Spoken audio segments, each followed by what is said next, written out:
Hello, everybody, and welcome to the Women's Soccer Show. I'm Sarah. And I'm Amy. And we are here in person in New York.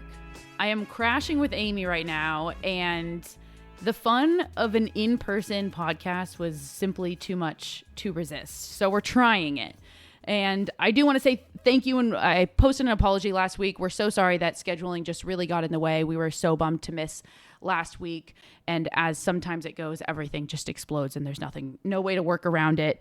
We called in Amy for the favor. Amy was working. We called in Tim for the favor. Tim was working. We did everything we could, and we were sorry to miss that week, but this week is massive, and I'm here in person, as we mentioned, with Amy, and we couldn't resist it. We'll be back in as normal next week, and it's a big week this week. Last week was big, but it's big again this week. We've got NWSL, we've got WSL, and we've also got Champions League, which we're going to touch on. So without further ado, let's get into it. First and foremost, we have to kick it off with the WSL because Manchester City hosted Manchester United, the Manchester Derby, spelled Derby, as I will always point out. And I'm sitting here with a United fan. Sad United fan, obviously. Another 3-1 loss for us this season to Manchester City. We lost 3-1 at home. We lost 3-1 at the Etihad. Yeah, it's not been great for us in the Derby this season. I would say that last season we did put up a much better display against Manchester City.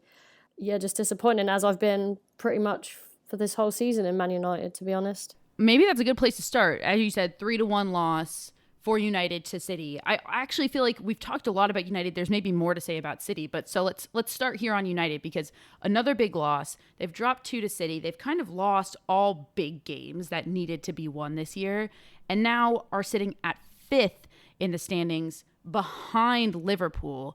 Very unexpected. If this remains, this will be the lowest finish for United on the heels of a season where they finished at their highest point. We've talked about what's been accounting for all of this, but let's talk specifically about this game, City versus United, because I feel like whoever watched that game saw the first 30 minutes before City tucked that first goal away, and United arguably had all of the better opportunities in the first 30 minutes. Yeah, they did. They had some good opportunities. I want to go back to the worst finish. Obviously, Manchester United women is a young club still.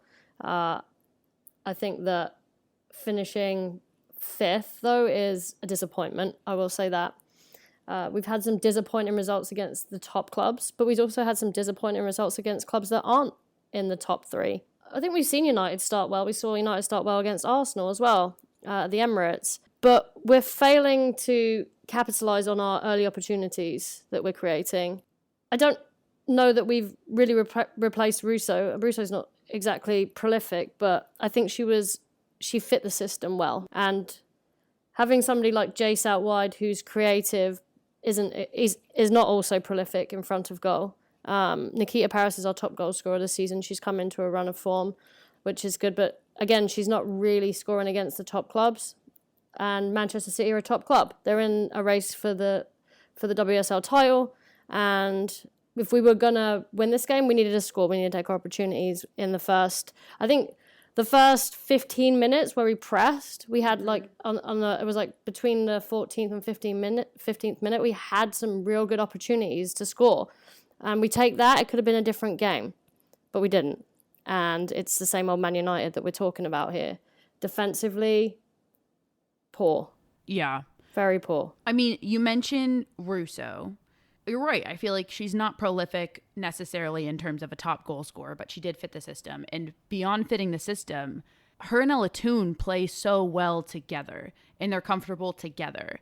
And Ella Toone has been truly nowhere to be found this year.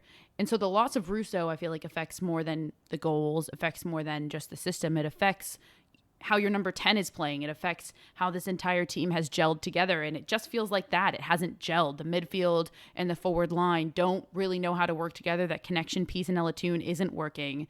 And you mentioned last year, United were screwed when they lost Battier, and that is also a big piece. Yeah, Anna Battier provided not only defensive stability, but going forward, she created numerous opportunities down the right side, and she was able to beat players on the outside and get crosses in, as we saw this weekend for Barcelona. She created the first goal for Barcelona. So we definitely miss Batlier, and I think that Toon is still young. Also, we're jumping on Toon, but Toon is 24. We're not talking about somebody who's a seasoned veteran right now. And she needed Russo because you're right, they link up well, they play well together, and it seems like now Russo's gone, Toon's struggling to find that player that she can play off of and be that 10 who's creative and scoring goals, because Toon hasn't scored a lot of goals this season either. And so I'm not jumping on Toon too much because, like we just talked about, I think without Russo, she's trying to find her balance in the team and where she fits and how she can be that goal scorer and creative with the players that she has in front of her, with Jace, with Paris, with Garcia. Yeah, it does feel like for as far as United have fallen, which is not that far, but as far as they are from like where they were last season in terms of form, they're also just a few moves away from being right back there. It's kind of splitting hairs, if you will. It's very much like this game in a microcosm. They had so many opportunities in the first 30 minutes, but they couldn't tuck any away. And if 1-2 had gone in, this game would have been completely different. But that's been the story of this season. They're just a little bit away from where they were before. Right. But let's talk about City, because I'm sorry, because this is going to hurt you. Manchester is blue, everybody. And City are sitting locked, dead even with Chelsea on points at the top of the league. This was a big win for City, not just because it's a derby, but also because they need to stay even on points with Chelsea. We've talked about how they're already out of the rest of the competitions. This is the final trophy they can win, and it does really feel like if they don't, this will be a huge loss and disappointment of a season for City, who have been sniffing around the top for a very long time and have yet to win the league. And now no more trophies available except for the league title. And they put this game away, and once they found their stride, it was fast. Yeah, I wouldn't say this is Manchester City's best display of the season, but you need to dig out results if you're going to win championships. And they seem to be galvanised by the fact that Alexandri was hurt in the warm-up. We had Alana Kennedy stepping in, and I think that the first, like we talked about Manchester United being probably the better team in the first 30 minutes, I think that maybe Alexandri getting hurt in the warm-ups and then them finding their feet after the goal settled them down. It really settled them down. Losing Layla Alexandri in the warm-up obviously is going to hurt any defence, and I think that they were a little shaky in the beginning, but once they found their footing with the goal, and then quickly they scored the second goal, it really killed off Manchester United. And Jess Parker is becoming a little bit of a revelation for City this season. I think that she's been asked to play in this centre midfield role, and she's filling this role very, very well. And her loan to Everton has played out really well for her. She got the experience she needed there, and she's come back to Manchester City and she's growing. And again, we have to be really careful that we don't put too much pressure on her too early. She's still very young, but she looks like she's going to be a talent, and a talent for Manchester City and a talent for England, which is exciting for me, for England, not so much for Manchester City, obviously. But she took the first goal really, really well. Great cross, first time finish, excellent finish. It was absolutely beautiful. And I'm excited to talk about Jess Park because it's also within the larger picture of City. I feel like maybe a month ago, Allie and I talked about how City really hadn't made a lot of moves in the offseason and what would happen now that Jill Ward has gone down, because that was the big piece. And that was the big question mark. And I'm not going to say it's all that Jess Park has stepped into that role fully. There's a big piece of it. Jess Park has stepped up massively. And if she hadn't, we might be seeing a different City. But the point is here, I mean, you mentioned Alexandri got hurt in warmups. Alana Kennedy comes in. It does seem like City has that kind of like next person up mentality, and they have a deeper bench than, frankly, I think anybody really realized, including myself. I thought before the season started they needed to make more moves because their bench had been deteriorated. But as a team, as a unit, these players know how to fit into this system, and that is what is working. I mean, yes, the back line was a little more shaky with Alana Kennedy, but it still was relatively solid. It still held up, and we can talk about Kiara Keating for ages and how she's been massive for them as well. But that's the larger picture for City here. Everybody's stepping up in the system where it needs to be. Yeah, I think Hasegawa as well has gone unnoticed. I think that she's quietly gone about her business. She's keeping the City midfield ticking over, and she's crucial. She's very important. And then Coombs, obviously, next to her as well, deservedly got some England call-ups and was taken to the World Cup. I didn't have City pegged to be competitive this season in all the competitions that they were. And, they had a blip 2 weeks ago where they went out of both the FA Cup, the FA Cup and the Conti Cup. They were focused on the 3 competitions, but now the league seems to be like the only thing that they can focus on. Obviously, now they're out of the 2 competitions. But they responded well to that. Like, that could have really destroyed a team who had momentum carrying forward, and it looked like they could win 1, 2, 3 trophies this year, and now it's down to just 1. So credit to them and credit to their mentality. They've really carried that through. Let's talk about some of the nitty-gritties in this game, because the nitty-gritties. So United, we were saying, dominated for about 30 minutes, and then it essentially shifted in a moment. Jess Park put away City's first goal in the 37th minute. The next goal came just 8 minutes later, right before halftime. And suddenly United are going into halftime down 2-0 to City. And then immediately to start that second half, Bunny Shaw puts the third goal away. United ended up calling one back. But we need to talk about some of these goals, maybe all of them for various different reasons. Let's start with maybe in backwards order with this goal. Bunny Shaw officially becomes Manchester City's top goal scorer of all time. And that makes me so happy to say, because it is so deserved for Bunny Shaw. Yeah, we've been praising her all season, and she totally deserves it. We talk about top 3 strikers in the world. She's there. She's in that group of top 3 strikers in the world. I think the way she scored the third goal, it was kind of reminiscent of the goal she scored against Chelsea. Mm-hmm. Same through ball from Park. Great first touch. It takes the defender out of the game. That first touch, they either have to foul her or she scores. There's no other opportunity, right? They can't get the ball because she's taken such a great first touch across them, and the finish is sublime. She can score all types of goals. Yeah, she's prolific. The only reason she's not as big of a household name as somebody like Ellen White, Alex Morgan, whatever, is because she doesn't play on a national team that gets that much status and credit, but she is prolific. And let's talk about Jess Park. We touched on her initially. Park with 2 goals in this game. First and the second one belonged to Jess Park. The first one, just stunning, truly. But this also leads us to maybe a larger conversation here, because I will say it should have been called offside. And that would have changed the game if it had been the correct call. We've seen it. I mean, we're going to come on to the NWSL in a second. We're going to talk about it next. But we saw it played out well this weekend in the NWSL. Calls that needed to be either reversed or confirmed were. I mean, we'll come on to it, but I was so sad to see that Sophia Smith call reversed, but she was offside. It needed to be reversed, and it worked well. It wasn't a pain in the butt to sit there and watch the game because of VAR. A top league needs this technology now. That's where we are at. Period. The end. Let's go around the world. Around the world, around the world. Over to Spain. España first. It was El Clásico this weekend as Real Madrid took on Barcelona.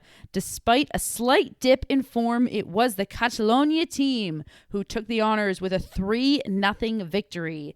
A quick goal from Rolfo in the first half put Real on the back foot, and 2 goals in the second cemented Barcelona's dominance. To Scotland, and it was the SWPL Cup final this weekend, and Rangers took on Partick Thistle in a thrilling final. The Glaswegian side did take the tie 4-1, claiming the title for the 2nd year running. However, a massive shout out to the Thistle's goalkeeper Ava Eason, who is 17 and made some massive saves to keep it as close as it was. And over to Australia, the land down under. After many weeks at the top, back-to-back defeats for Western United has led them to slip to 3rd. Sydney FC are now top dog, 4 points clear and a game in hand. Who will make the all-important playoff places? This is decided by next week's results.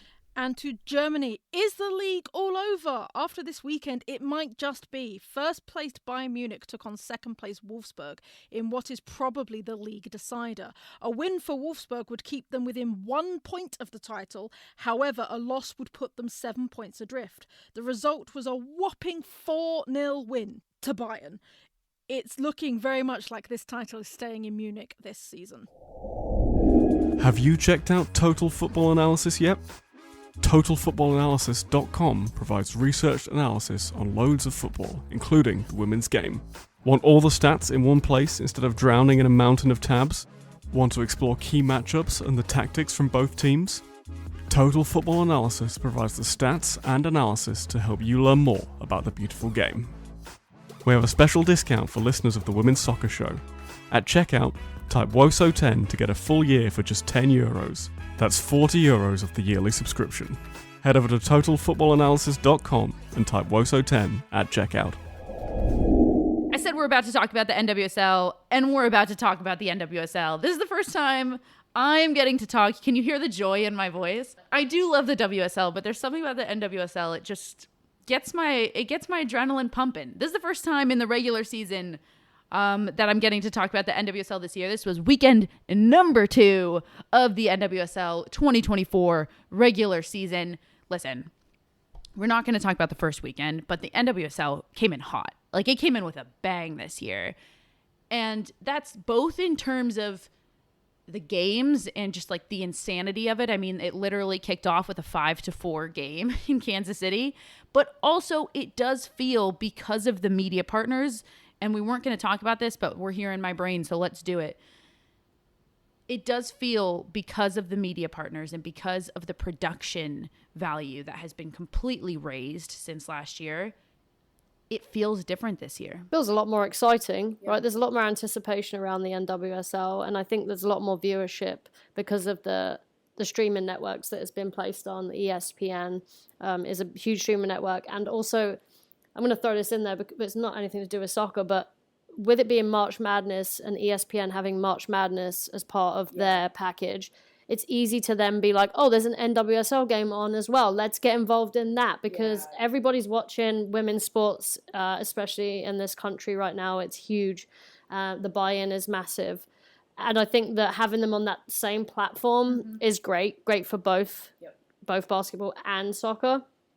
And also the production quality has gone up significantly. So the camera work still needs a little, fine tuning. But there's more than one camera now. There's more than one camera. There's multicam. There's replay. There's all of this. Right. There's VAR. That's not new to this year. No. But we're just talking about the production. That's part of it. Yeah, and also the commentary is significantly better across the board. I will say there's still I'm actually some. surprised you said that. There's I still thought some. You were There's still a some negative Nancy about it. There's still some commentators that I do not like that I much. think they're absolutely brilliant, for the record. They're absolutely brilliant, yes. That's an inside joke. If anyone could get that inside joke, Just well listen to Leanne Sanderson and count how many times she says absolutely brilliant. And that's not a slight to Leanne Sanderson. I do commentary, and there are things that just come out of my mouth about 20 times a game. And so it goes. But let's finish on this media production and the value. For those of you, let's rewind, who don't remember, previously, last year, the NWSL was only held on CBS. So that means some games were on main CBS, but most games were on Paramount Plus, and some were on CBS Sportsnet. Pretty hard to access, not as good value because there's one, maybe 2 cameras most of the time. This year, the media partners are ESPN, Amazon Prime, ION, and CBS. And NWSL Plus. The NWSL has their own streaming platform called NWSL Plus. And all of this has led to better production. I mean, even the ads on ESPN, you mentioned how they're flashing ads during March Madness. It's a great advertisement. My cousin, who knows nothing about soccer, was like, I think I want to go to a Gotham game. I saw a really cool advertisement. And I was like, you've got to be kidding me. That's great. She was like, do you want to come with me? Have you been? And I started laughing.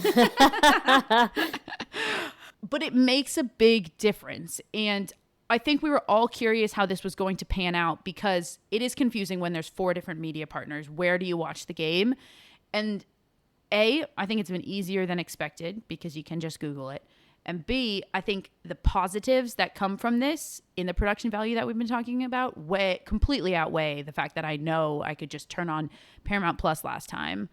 So I have to go look at if it's on ION or Amazon Prime. That's okay. The production value has brought more people in. So you're saying that the inconvenience of looking for it is it's all less. right. Yes. Yeah. Yeah. I mean, I do agree with that statement. I wish it was, because I use a football app to show where the games are, what time they start, and I wish that football app had updated to show me. So I use FootMob. A lot of people do use FootMob, and it doesn't tell you what network it's on, which is annoying for me. So then I have to then go look at the NWSL and find the streaming service that it's on and then put it on. I mean, yes, if I'm I'm going to have a little gripe about it, but I would much rather it be this way and have better broadcasting, streaming, commentary, all of those things, and me having to be a little inconvenienced for a minute to find it. I will say there's one thing that will remain true, which is I will correct myself if I'm wrong, but from the press conference last year when they announced this, Friday night is always Amazon Prime. Friday night, Amazon Prime. So that's one less day you have to look up if you're listening. And most people do have Amazon Prime, which is great. All right, so let's talk about this weekend, the second weekend in the NWSL, and instead of getting into specific games, let's talk about some teams here. There are two teams. Obviously, it's early on, 2 games in, but there are only two teams left unbeaten so far, and there are both teams that you would not have expected to be the 2 unbeaten teams at this point in the season. Chicago and Kansas City Current are both 2-0. And this is why we love the NWSL. This is it, right? Yeah, I mean, you said unbeaten, but they're the only team that's 2-0. So Gotham is technically unbeaten. Oh, that's fair. Yep. They lost, obviously, in the Challenge Cup, but that's not the NWSL regular season. So they're They've the only only played teams, one game. They're 1-0. They're the only teams that have played 2 games and are 2-0. And yeah, surprise. Chicago is a huge surprise for me. These are the 2 teams. Kansas City finished 11 of 12 last year. Chicago finished 12 of 12 last year. These are literally the 2 bottom teams from 2023. And now they sit atop the table. And I don't even know which one I want to talk about first. You mentioned Chicago. Well, I think Chicago is more surprising for me because Casey has all of this fury around them about their new stadium and the hype around that and the buy-in and season tickets selling out. Chicago doesn't have that. Chicago has none of that, media clamor around it. They don't have glamorous owners. Yeah. They were poor, very poor last season, Yes. and deservedly finished bottom. Chicago last year were the team that everybody went to and just picked them apart. All the other teams were like, I think I want that player. I think I want that player. And Chicago got completely picked apart. But what they've been doing, they're kind of on the heels of Orlando Pride. I think they're like 1 year behind Orlando Pride in terms of what they're doing here. Chicago slowly rebuilt their team in how they needed. They used to have a ton of internationals. Most of them no longer there. And what they did was make some of the most moves of any other team in this past offseason that we've seen. Let's talk about a few. Notably, Tierna Davidson and Casey Kruger left Chicago. They got a lot in return. Let's talk about the additions. Shea Groom from Houston. They brought in Kuika from Portland. That's an attacker and a defender, both some of the most underrated players in the NWSL, I believe. I think it was the right move for them to let go of Nagasato. I think her time at Chicago was just done. It was becoming kind of stale. And then in the 2 biggest re-signings, Kari Recaro is such a leader on that team. She got re-signed, and then Mal Swanson signed to the biggest contract in NWSL history, along with coming back from that knee injury. But I want to note, the plight of Chicago, a lot of it has been that they're too reliant on Mal Swanson.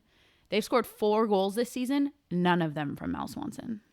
Yeah, that signals that they're less reliant on one person. They're less of a one-man show. I think that it's surprising for me in that they've let Davidson and Kruger go, but they've improved. Yeah. I think you're right in what you said about Shea Groom and Kuika. Kuika, I think, is very underrated as a player in the league in general. Nagasato was a long-serving player for them. It seemed like it was time for a change. And Swanson coming back is a huge boost. Yeah. Having her back, not just the fact that obviously we pinpoint that she hasn't scored any goals yet, but she's a link-up player. She's vital for their style of play. She brings people into the game. She can run off of players. She can set the ball off. She can go. She can hold the ball up. She does a lot of stuff that they desperately needed last season that they didn't have. Yeah. There's, like you said, they're not a one-man show now. They seem to be more team-centered. Having Alyssa Nair in the run of form she is as well, in the form of her life, she made an incredible save this weekend. I think that when the pieces start to fall into place, and kind of similar to Gotham, right, last season, they don't have these huge stars, bar Swanson, and Nair, we can argue. It seems to fit better. It seems to be easier to manage personnel that aren't, I'm not saying they have huge egos, but They all want to play. They're all players who should be playing in their own right, and we're going to see how it works for Gotham this season and whether he gets it right or not. But Chicago's got this kind of, spirit, renewed energy about them, where they're like, well, if Gotham did it last season, why can't we? So I think that it's exciting to see Chicago, and hopefully the city of Chicago get behind this team more. As the season rolls on. I think it's the same for Kansas City. They've had a lot of players coming in and out. They've had some stars coming in and out. But at the core, they've kept Lo LaBonta, Desiree Scott, who I think really are the core of this team, and then Debinha kind of pulling the strings on offense. That's the core of this team. And slowly but surely they've added around it. And when you couple that with, as you mentioned, the new stadium, the hype around it, this team is really fun to watch. They can let in goals. Let's point to the first game of the season, 5-4 versus Portland, a wild game.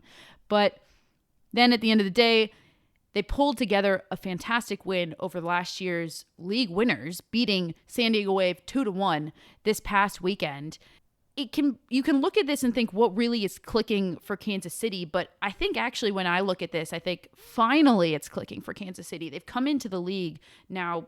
Last year, 2 years ago they were in the championship, but last year it was a question of what happened. They fell so far from grace, and it seems like they've figured it out. And it needs to be said, I do think that the city of Kansas City being able to rally behind them, that new stadium, everything, it has made a difference. And there's a lot of negatives that we've already talked about in regards to Kansas City and that stadium and everything that we won't come into. Now we get to look at the positives, and this is a big positive for it. Yeah, they've played arguably the two toughest teams in Portland and San Diego Wave, and the first game was an absolute thriller. They were winning 5-1 at one point. 5-1. And so defensively you have to be a little concerned that you've let it go back to a 5-4 game. But defensively they've obviously shored it up a little bit more against San Diego Wave. Winning 2-1 is a very impressive result. And I think teams that start the season well often will continue to be consistently good throughout the season. So I think these two teams have started on good footing, and I hope that they can continue to show that they can be consistent. All right, so from the two teams that have started well to the two teams that have unexpectedly maybe not started as well, in Portland and Seattle. Seattle Reign are 1-1. Portland Thorns are 0-2. Maybe we'll start with Portland because we just mentioned them. That thrilling 5-4 game. That's great that Portland can score 4 goals right in a row, 3 goals right in a row, but it's also concerning that they can let in 5. And then, of course, this past weekend, losing to Gotham 1-0. Portland, not even arguably the better team. Portland were the better team on that field, but they took the loss anyways. And that's very unlike a Portland team that is there's a big veteran presence and they know how to pull out wins. And that's not what we're seeing this year. They don't know how to pull out the win. And we've talked about Chicago and Kansas City making a lot of moves in the offseason. Portland and Seattle are the complete opposite. They've made very few to none. I think that Portland's have lost Bella Bixby to maternity leave, and that's huge for them. I wouldn't say Bixby's the best goalkeeper in the NWSL. I don't think so. But what she gives them at the back is a presence, a leadership. Mm-hmm. Once the back four is consistent with the goalkeeper, they obviously form a resilient line. Yeah. When the goalkeeper's new, it's tough for the back four or the back three, whichever system you're playing. It's tough for them to get comfortable with a new goalkeeper. So we're seeing that has taken time to settle in, conceding 5 goals in the first game is kind of unforgivable as a back line, as a whole team unit. Having Janine Becky back is big for them. I hate to say this, but Christine Sinclair probably should have retired last season and not come back. I think that Christine Sinclair is a fantastic goal scorer, and we know that she is an absolute legend of the game. Mm-hmm. And I'm not trying to put any disrespect onto Christine Sinclair, but they're a totally different unit with Christine Sinclair up front than they are with a more dynamic lineup. And I don't know if Christine Sinclair adds to the lineup or is detrimental to the lineup. And are we doing this as like kind of like an Abby Wambach type situation where we're keeping her around because she has this great presence and as a person she's achieved so much in the game, all-time leading goal scorer. So that's a question that we'll probably know the answer to at the end of the season versus now. But she started the game, the 5-4 game, and they looked very, very stale and stagnant up front. I said to you, she should never have started. No. I don't mind how they played her in this Gotham game, though. She comes on at the 65th minute. Should have scored. Should have scored. She put herself in the right post. position. She should have put that away. I don't mind her being used that way, but how she was used in that Kansas City game, I agree with you. It was not correct. I mean, some of it feels stale for Portland. And we just talked about Kuika and what a pickup that was for Chicago. That was a big loss for Portland. Crystal Dunn was a big loss for Portland. And who are they really being replaced with? I mean, yes, Portland brought in Jessie Fleming, but Jessie Fleming can't equal Natalia Kuika and Crystal Dunn. And it feels like there's not as big of a bench as we usually see on Portland. And the people who are on the bench, there's too much age, too much kind of like staleness. They needed some more youth. Because you look at the field, and there's youth everywhere. Janine Becky, Sophia Smith, Morgan Weaver, Coffey, Moultrie. But coming off of the bench, there's nothing new that they can play with in terms of substitutions. And that's been shooting them in the foot. Yeah, I would agree. I'm really excited to see Janine Becky back this season. The first game, the 5-4 loss, she was super impressive when she came on. Coming back from an ACL tear is never easy, but to score 2 goals and 2 really good goals. Yeah. And this weekend we saw her, I think she was a little tentative. She went down with the knee and she was like a little, concerned about it. As we saw Midge Purse also go down with a knee injury, and we're waiting to see the fallout from that, whether it's serious or not. She was able to continue, but she did not look comfortable. So I think that you're right in saying that there's staleness about Portland. Sophia Smith is obviously a huge piece for them, but she can't be the only piece for them. And I want to see them figure out how to get Sophia Smith, Janine Becky firing and playing well together. Moultrie included in that. I think that she's a young talent, and how they nurture her and bring her through this season is going to be very important for them. Yeah, I agree. And they're 0-2, but like I said, that performance against Gotham, they were the better side. And I do think that throughout the course of this year, they will figure it out. And that's when they will be scary. We have to spend a moment on Seattle because they are 1-1. Seattle Reign also let a ton of talent go, notably Rose Lavelle and Emily Sonnet. Obviously, Megan Rapinoe retired. Who have they brought in?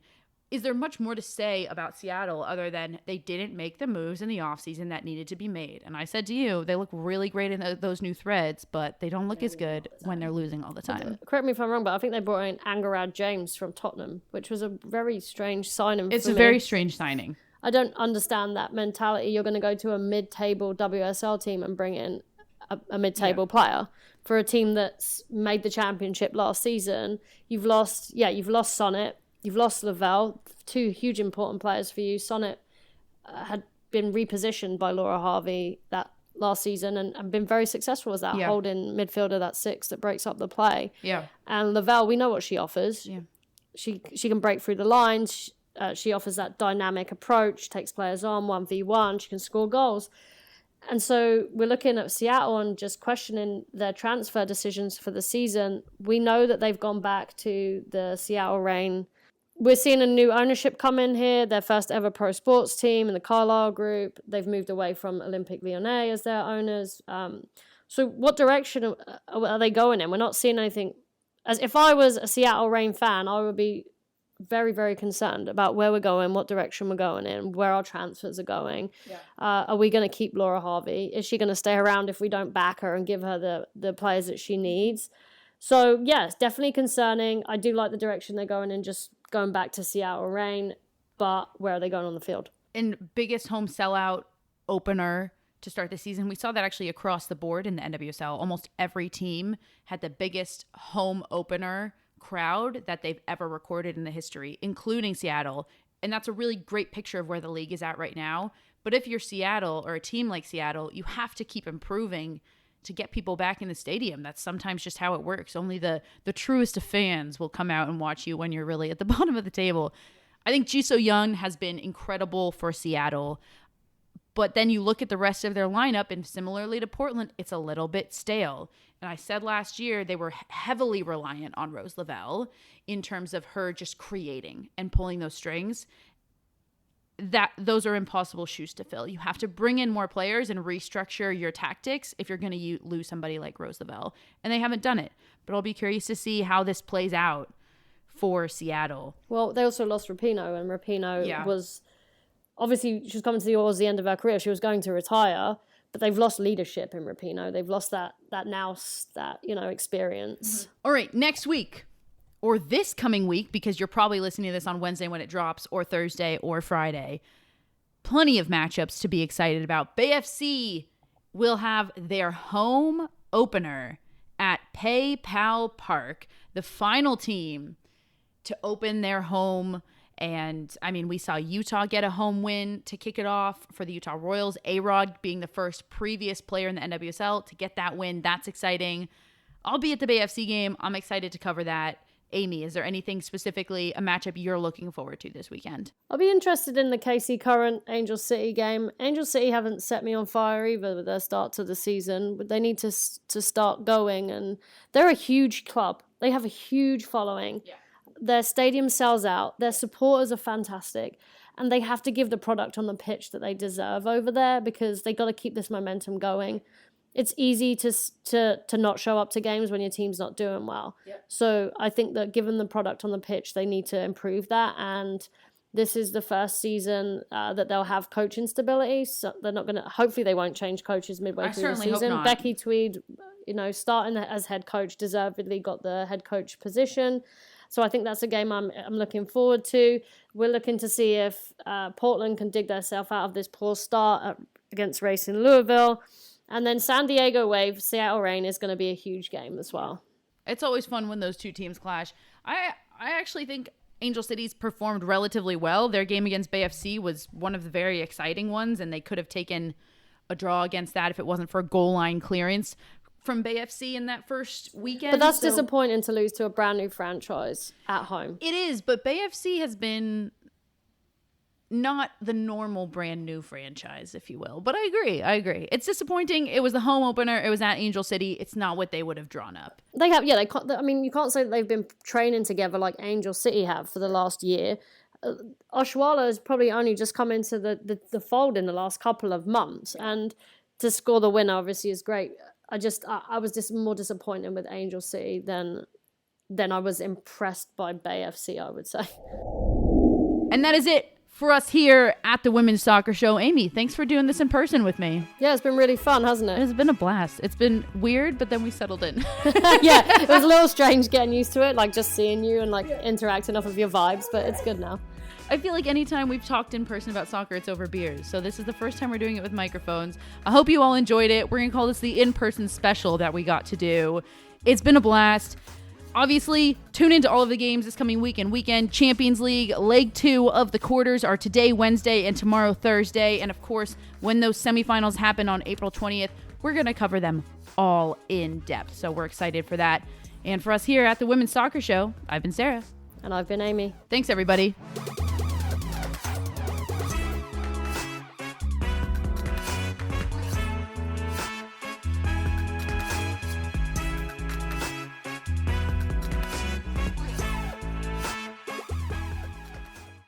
This podcast was edited by Monkey Hill Media. Visit monkeyhillmedia.com for more information.